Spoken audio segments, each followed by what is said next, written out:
So let's talk about Saggy Boobs Matter. Hashtag Saggy Boobs Matter. That's like a really big movement. I've seen it everywhere online.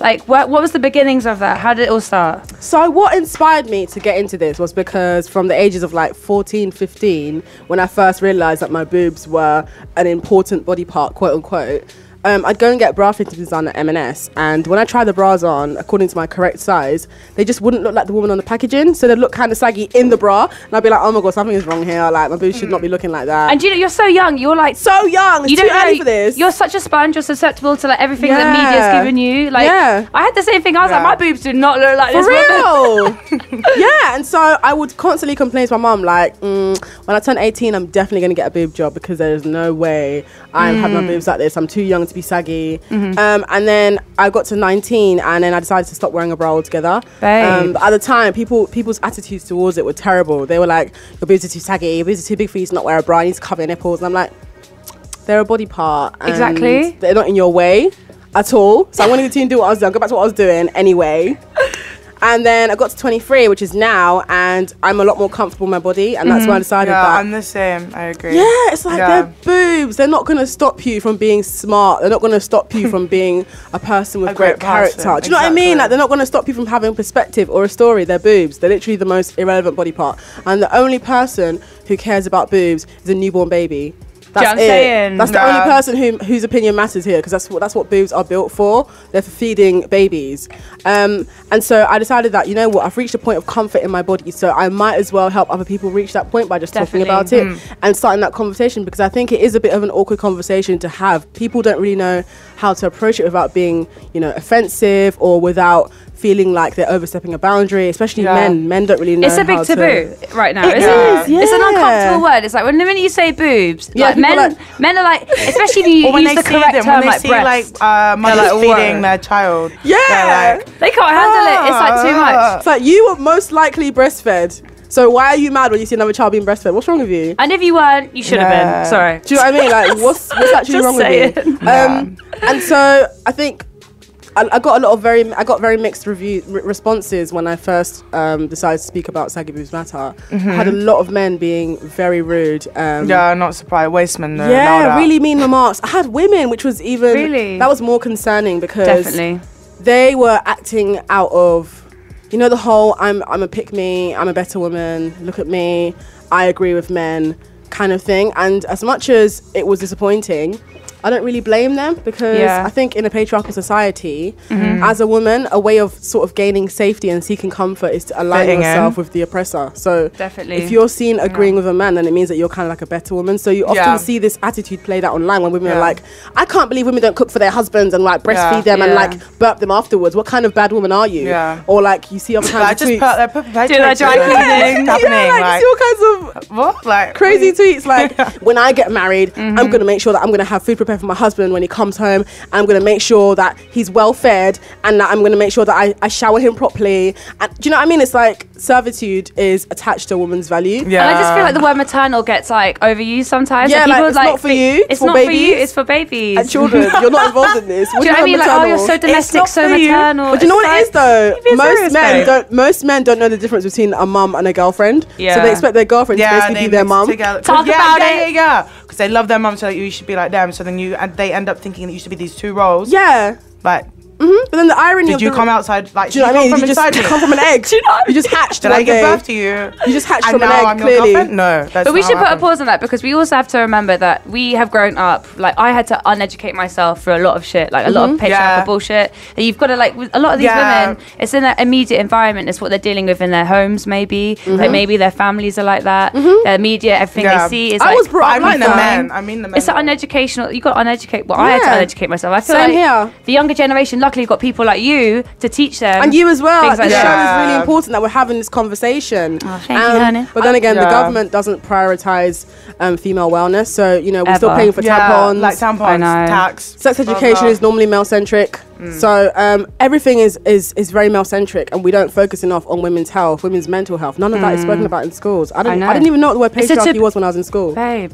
And mental health is looked as negative. I mean, especially for men. And I'm ashamed that I actually, held that viewpoint for a really long time because, and not out of like hatred towards mental health patients or anyone going through like anything, because we're all still on the spectrum. It's not like black or white, but it's just what the media say, people around you, like all these like terms of insults which are actually really derogatory. But when they're being chucked around at school, it's like this is like what you call your friends, shut up you dickhead. It's like along those kind of lines, but actually it's really fucking rude. And we shouldn't be using those terms.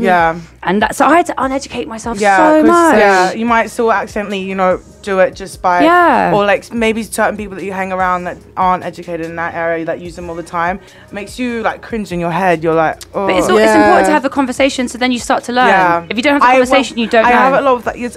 I mean, I don't want to generalize, but it would be maybe more with like my straight male friends that maybe might use that. And when they say something, even if it's not like, towards like people with mental health, but like maybe like gay people and like that kind of thing, I'll be like, yo, like it's not cool to say that. And then, oh, what do you mean? I didn't mean like that, blah, blah, blah. Doesn't matter what you mean, don't say it. If you like have a conversation with them about it, then they understand rather than, like they don't just like shut you down straight away. And, it helps. Yeah, it's exactly. But then there's also the fine line between like, oh, how long have I got to educate you? Sometimes I just want to be able to live my life. I've accepted that it's not my responsibility. And keyword responsibility. It's not my responsibility. I don't mind if it's like with my friends. I would like to help them learn because it's mutually beneficial. The friendship is mutually beneficial. But then when it comes to men, because it might crumble otherwise if they keep being ignorant. Blah blah blah. It's not my responsibility to educate you into humanizing me. Like batting eyelashes right now. Honestly, if you're very good at that. If you're comfy in your ignorance, I'm gonna leave you there to decay. What I'm not gonna do is because it requires a lot of labor to break it down into definitely separate emotional labor, mental health. A lot of people though as well, like the environment they've grown up in and the people that they're surrounded by and the culture that they're in, it's not even a concept that they would ever question. Do you know what I mean? Like they are, this is what they've always known, this is right. You know what I mean?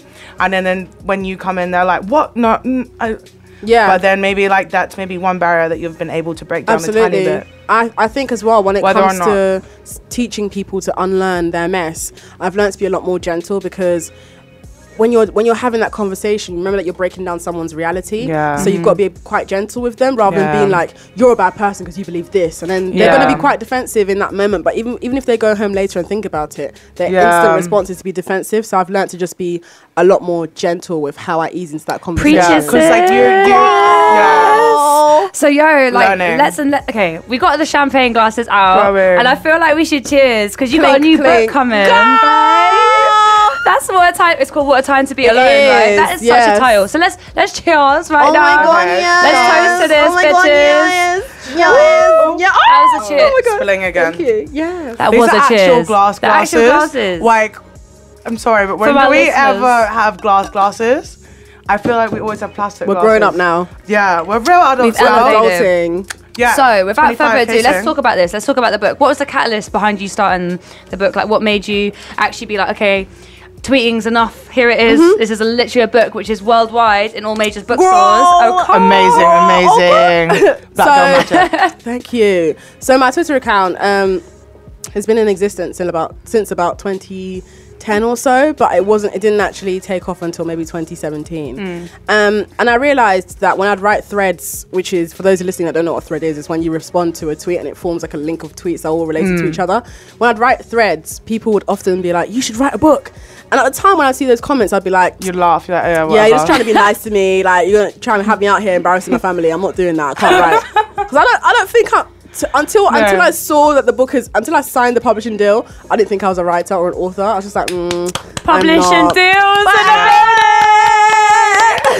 Until that happened, I didn't think I was an author.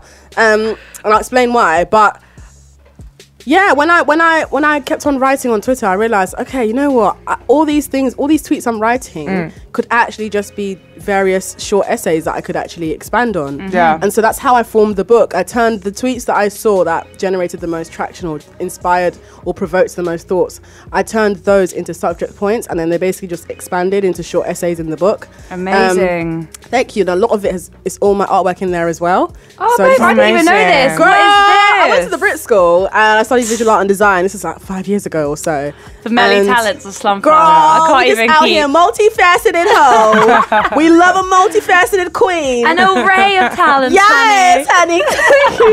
And so I just have an archive of artwork, and I always wanted to have an exhibition, but then I felt like, oh, it's going to be too hard to be an artist. I don't want to go through that journey. And so I kept that archive on my hard drive. And then when I realized, hold on a minute. Wait, that rhymed, by the way. Archive on the hard drive. Archive on the hard drive. Archive on the hard drive. So I kept the archive on the hard drive. And then I was like, hold on a minute. I've got all this written prose. Why don't I just add some pictures to it, which is my art? And I was like, we are onto something. And so I posted like 4 screenshots of what I'd made in Photoshop. Yeah. And it generated loads and loads of retweets. And then a literary agent found it. So for those who don't know what a literary agent is, it's someone that looks after your publishing and broadcasting. And so they look after writers. They get them interviews, and like they give you a publicist, and like they attend meetings with like television agencies and stuff like that with you. And so they basically were like, we love this, have a meeting. I didn't even know what a literary agent was. So I was like, oh, let me just go to this meeting. Rock up unprepared.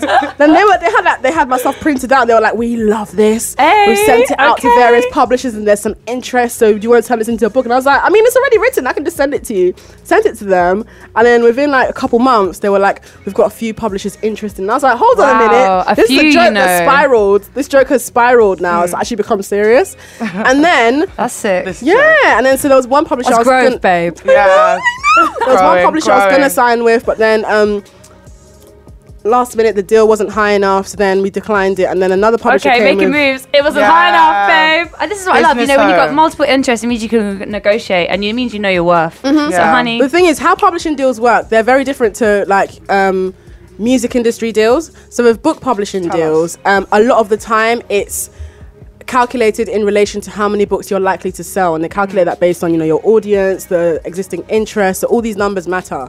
But with me, I was like, listen, look, it's gonna sell, okay, just give me a higher deal. And so I insisted, and it took longer, but then eventually someone came with a higher deal. So that's been signed now, which is amazing. Hard work pays off. That's amazing. Pays off, hunty. So who's the book for? It's for all your followers? It's for my followers, but it's also for everyone. Yes, for people who, because I feel like no matter how many people you're around, whether you're in a relationship, whether you're single, whether you're in the office right now, wherever you are, you still feel alone. You still feel alone at some point.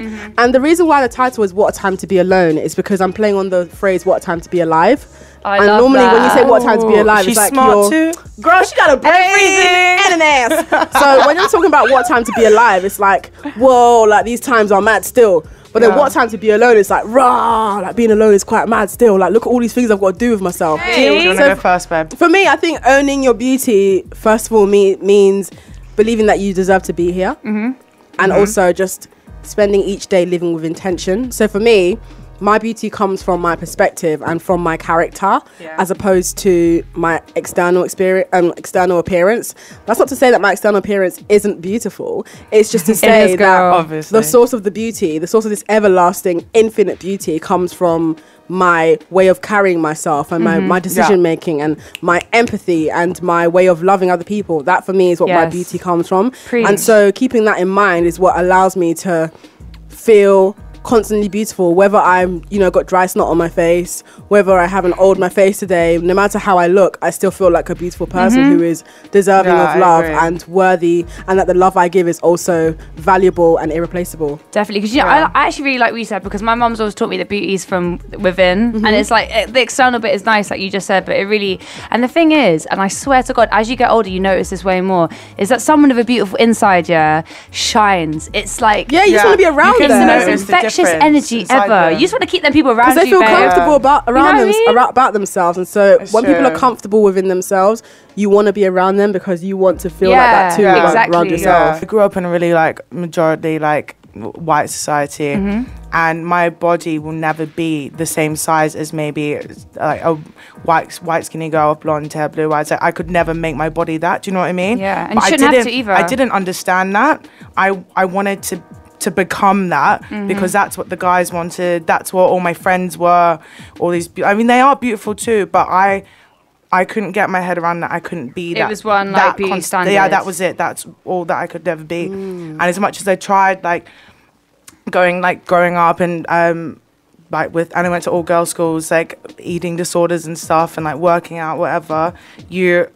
I couldn't get my head around that I will never be that until, I don't know, I was getting like counseling for like, I ended up being like getting depressed because I had like eating disorders. You know what I mean? If your head's not in the right space, it's all too much. But anyway, then I don't know what clicked, but one day I don't know what changed, and I stopped doing that to myself and started like self-loving myself and like trying to make like amends within myself because I had broken myself.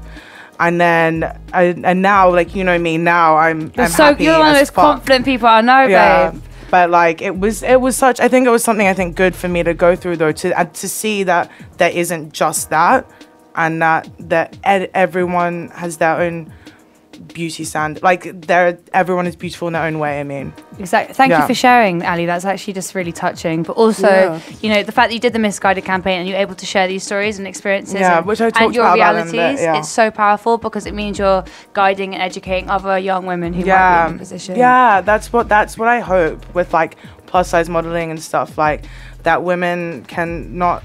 You don't just have to be one type of model or like one type of beautiful. Everyone has their own way. So for me, I think beauty standards, first of all, are an idea created to control people. Beauty standards are created like, by white people. Standard? Girl, why does that even exist? Do you know what? Did you see that? Sometimes just like, oh, I'm out. Mind blown. Beauty standards were created by white people for white people, and in order to control a group of people, you convince them that they aren't good enough. And so by convincing someone that they aren't good enough, they will constantly be seeking your approval and validation. And they can do that in many ways: financially, sexually, very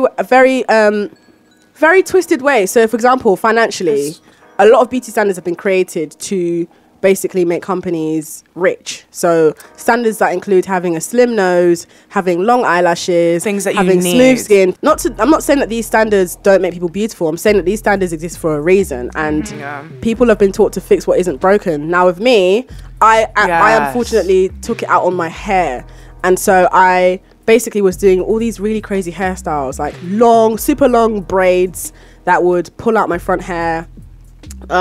Loads and loads of waves. I wouldn't look after my hair properly. I kept on straightening it, tonging it, everything I could. I always used to straighten my hair when I was young. It was bad. And so now I've got a massive bald patch on the side of my head. Super huge. It's not that noticeable to other people, but to me it's very noticeable. But what I've done... You're your own biggest critic. You are your own biggest critic. Exactly. It's crazy, isn't it? It is. But then I think what I've done to combat that is today I've decided, you know what, I'm going to come in without a wig on and just allow my hair to breathe and allow myself to feel worthy. You look amazing. Yeah. Thank you so much. And it's growing. So Thank you. But yeah, to other people, the patch isn't necessarily noticeable, but when it's on your own head, you notice it.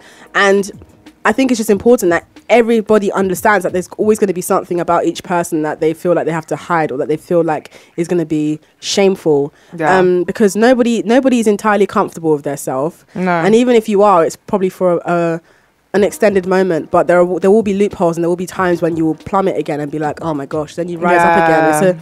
It's not linear at all. It's very, very like squiggly, and that's the misconception we have of self-love. It's that we think that self-love is this like infinite feeling of just being super, super, super in love with yourself. Yeah, like getting to a certain point, but you will never reach that. You might reach it, but it will change. And also the point will change itself of where you want your self-love to be. Agreed. And I think as well with self-love is that it's a fluctuating scale. It's fluctuating as hell. Yeah, like, I love a walk of shame. The thing is, if someone's walking, first of all, the fact that a walk of shame is only attached to a woman, why do men not have a walk of shame? Yeah. Where are you coming from? Can I say wear tracksuits everywhere? I'm wearing a tracksuit too, but yeah, it's a walk of shame for me. But I mean when you're like in a... I know what you mean. I went out in like a full dress. I just slept over in the club. Okay. What do you mean? But the thing is, again, it's like all this judgment. I just left the club now. So if someone is eyeing me up, most of the time it's out of curiosity. Second of the time, it's confused adoration. So like, they look at me, they're like, she looks really good. She looks really happy with herself. Damn, I wish I could be happy with myself. Let me judge her. Yeah. That's it. Do you know what I mean? It's basically people want to box you. They can't box you. They can't put you in a box. If someone can't figure out something, they don't know. So they have to know. They have to know. So without further ado, how this section works is basically pulled some of our favorite tweets from Slumflower's Twitter, and we're going to ask you. Ali's going to read them out, and I'm going to ask you basically. I'm going to read them out. Yeah, you are, bitch. How are you? Can you talk about your experiences and your realities that have got you to that point of sharing that tweet, basically? So Ali, without further ado, let's read out the first tweet. Okay, number 1. Blocking isn't bitter. It's self-care. This is your world. You are in full control of who is allowed to experience it with you. Talk about it. Okay, so what motivated that tweet was that I had locked off about like 3 friends at once. I blocked them, muted them, unfollowed them. They were all men. Without saying anything? Oh no, there was a lot of tension beforehand, so they knew it was coming. Okay. But I just had to get rid of them because I felt like them looking at my life was too much of a treat for them. Like, you don't even deserve access to me. Like, you even knowing how I'm doing is actually too much of... That's too much for you. Like, you shouldn't know how I'm doing. Looking at my life is a treat for you. Yeah, it's a treat for you. Like, my existence is performance art. You don't deserve that. So you're blocked. I love that. That is a quote. I'm writing that down. My life is performance art. You better put that in the book, honey. Title change. I have a quote book, and I'm putting that in my Girl, quote it's book. all good. You are. Yeah, and so that was what motivates that tweet, because I feel like, yeah, definitely, in a world where people feel really entitled, if you want to block someone, block them with capital B, bold, underline, italic, block them. And it's not about the implications of the blocking, because that person that's been blocked might be like, oh, I've won because she blocked me. But then what matters is that you are looking after your space and that you are in full control of who has access to it. And that's ultimately what matters, regardless of how that looks. And can I just chime in real quick? You are a direct reflection of your environment. So, absolutely. For example, I don't want to see you. I don't even want to see you on the Explore page. I don't want to know that you exist. You're not existing in my reality. Do you know what I mean? So I'm not a reflection of you in any shape or form. So yeah, you are getting blocked. See you later. Goodbye. 2017, you in that year, not in this year. Ali, are you ready to read out tweet number 2? I am. Sorry, I was just doing the quote book thing. Number 2, I have no time for anything, one or where, that makes me doubt how extraordinary I am. Now, this was motivated by, I can't remember which man I was wasting my time on at the time. There's always one at some point. So I was wasting my time on a man. I know what you mean. And he was... Oh, there's multiple He wasn't necessarily... Girl. He wasn't necessarily quote-unquote making. So I don't think anybody can ultimately make you do anything. Yeah. Of course, that there's different contexts like within that. But he was kind of like making me feel like my greatness is less than it is. And how he was doing that was by being really flaky and inconsistent. So like he would appear with intensity, then randomly disappear, then reappear with intensity. And I'm like, you can't be doing that with me. So what I'm going to do is remove you. And it's a shame you had to die like this because you were doing so well. You're going to have to be removed now. Yet again, see you later. People don't know how to behave when they have nice things because most of the time they've never had nice things. I know. And that's what I've had to learn. Like, I'm not going to take it personally anymore when people are acting up when you're being nice to them because they probably didn't have a very nice childhood. And that's not my problem. Right, so like last tweet, babe, for anyone contemplating leaving a toxic environment... You had a life before you entered it, and you will have a life after you leave. So I read that so bad. No, it's okay. Anything you let a man get away with, he will repeat again and again. That's why that whole money thing that I was like, no. This concept is really not hard to grasp at all. Dump him. Talk about it, girl. So, for anybody contemplating leaving a toxic environment, you had a life before it and you'll have a life after it. What that segment means is that we often feel scared to leave environments that bring us what we believe is comfort or safety because we feel like... what you're used to. Yeah, because we feel like, oh no, who am I going to be without this person? Whatever would I do with myself? But you've been doing everything with yourself since before you met this person. So why would this change suddenly throw your life upside down? And that's an opportunity to rebuild with yourself when you feel like that. Now, in regards to the second segment, which was talking about dumping him... Because you better. And I feel like people don't know how to behave. Again, as I was saying earlier, people don't know how to behave when they have nice things because they've probably never had nice things. And I don't think it's your place to try to convince anybody to value you. I think when people know that there's something or a person of value in their presence, they know how to act accordingly. Like if Naomi Campbell walked into this room, I'm going to just sit out straight, you know. I'm going to offer her, do you need a drink? Do you need cream? Do you need a new pair of shoes? What do you need? What should I do for you, queen?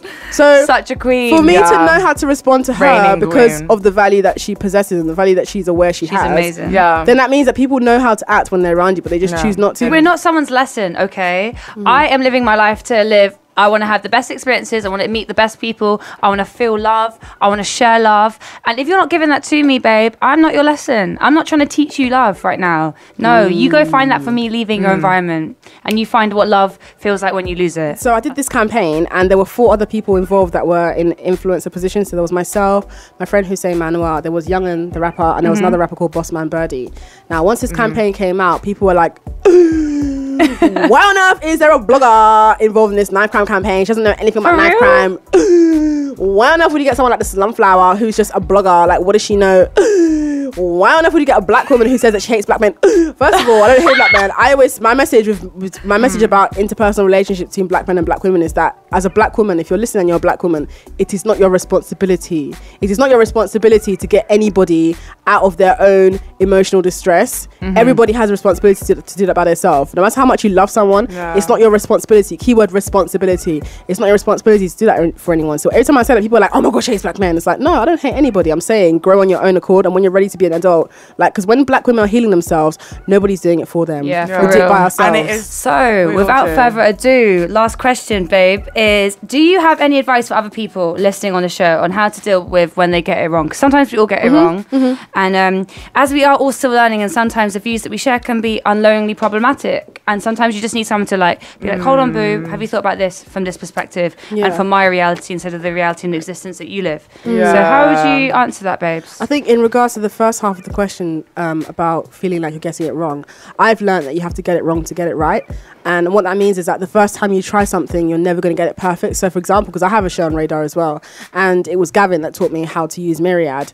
And when I Gavin, we just say Myriad's the program. The program, yeah. You used to play songs. Yeah. And Gavin's director of radio at Radar Radio. Shout out to Gavin. And so he taught me how to use the program and taught me how to use the mixing desk. And I was like really scared using it because I was like, I don't know how to do this. I'm going to get it wrong. Got it wrong again. And I was really beating myself up. And he was like, it's like learning to drive a car. Like once you know, you know. Just give yourself a chance to learn. Like, give yourself a chance to get it wrong. Give yourself a chance to learn. Because once you know it, you know it. And that's the same with life, really. I think once you learn a lesson, you've learned it. And even if you get it wrong again, it won't hurt as much as the first time because now you're aware and now you know it's just, okay, you know what? Maybe I shouldn't have done this. And it will remind you a little bit. It will remind you. Shit. Yeah. Absolutely. Yeah. And so in regards to getting it wrong, I'm trying to get as many things wrong now that I'm still young so that I can get it right later on. Listen, we learn from our own mistakes. Because then we understand the gravity of the situation. And also, like, when you turn 80 years old, gracefully, hopefully, if we make it that far. Yes, we will, boo. When you turn 80 years old, what you do in your 20s won't even matter when you think about it. Like, well, actually, really because it'll be all in the coffee table book, babe. I'm like, Grand have you seen this? This is from like West Bandit. Hopefully. Yes, imagine seeing like them seeing the photos of us when we're young. They're gonna be like, that's not even you. I'm like, it is. Yeah, so when you turn 80, like you're not really gonna be sitting there thinking, oh my gosh, when I was 23, this is like one tweet I made, like, it's changed my life forever. I'm a bad person. It's not gonna matter. So for me, I'm just trying to live with a lot of intention and just trying to just live loudly and just live boldly. Yeah, like I don't